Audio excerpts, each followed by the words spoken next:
Let's move on to housing and utilities, specifically as it relates to some of the more rural communities that we have here in House District 33.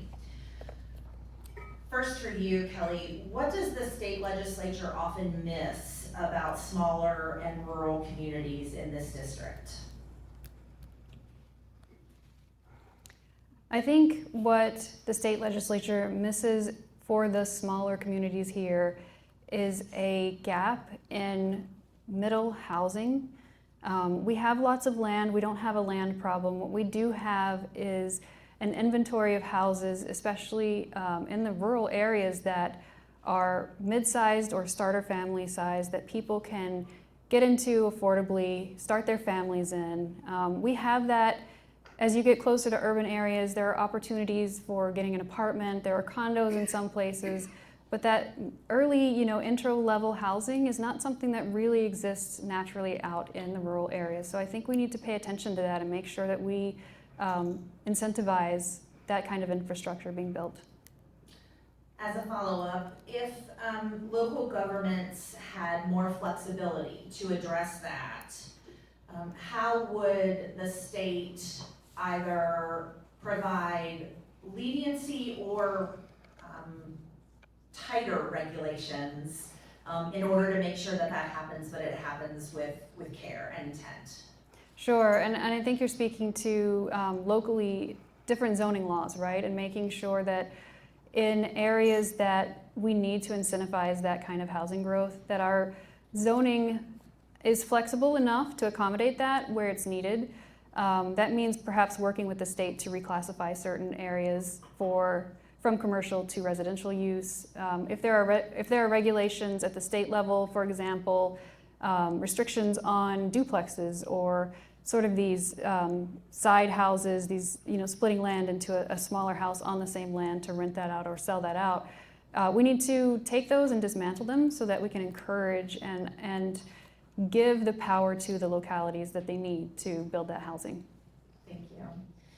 And people in this district see growth, traffic, aging roads, narrow roads, sewer and water needs, broadband gaps, and housing pressure.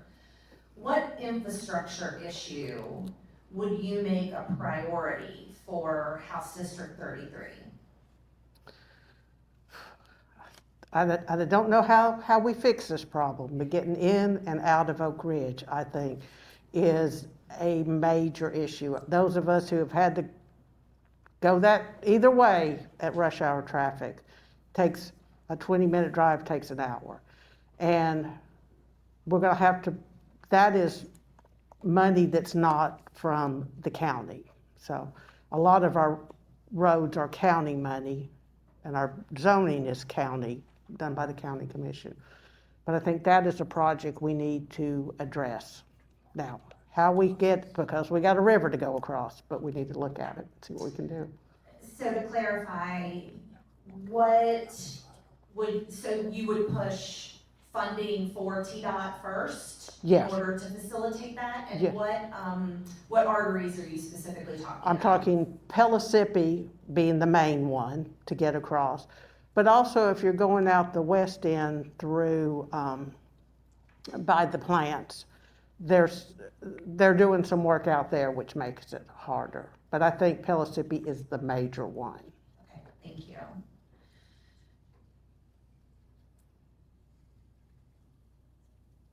Kelly, how would you make sure that places outside of the larger population districts or areas in House District 33 are not ignored when it comes to infrastructure and housing? Well, I have kind of a revolutionary idea, and it's a big one for our state, but I think it's not just going to help rural districts or rural areas in our district, but help the entire state. I believe public transit is the great equalizer. It's a way out of poverty for a lot of people. It's going to fight against unemployment and underemployment. And so when we have public transit that's fast and reliable, our children can stay where they grew up, they can stay home, they can come back from college and stay where they want to live and still be able to commute into jobs that pay enough for them to afford their cost of living. for me, it's not, a bus system's not enough. I think we actually need a statewide rail system, and I think that's a goal that we should start working for. That statewide rail system would make sure that a lot of the congestion, a lot of the burden that's being placed on the infrastructure we have, that is at this time unreasonable to address, across the board. When we take off that burden and shift it to this rail system, then not only are we helping poverty, but we are helping to reduce the maintenance burden on the infrastructure we already have. Thank you. As a follow-up, how do you pay for it? I've got some ideas on that too, actually. I think everyone would agree that we understand that we have multi-million, multi-billion-dollar corporations that we subsidize with our taxpayer money because they are paying wages that are not high enough to keep people off of Medicaid. So money is flowing into these companies.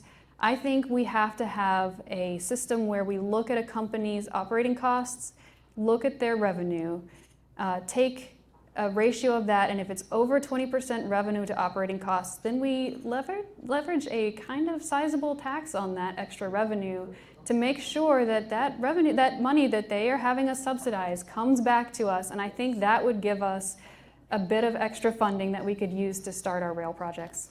Okay, thank you.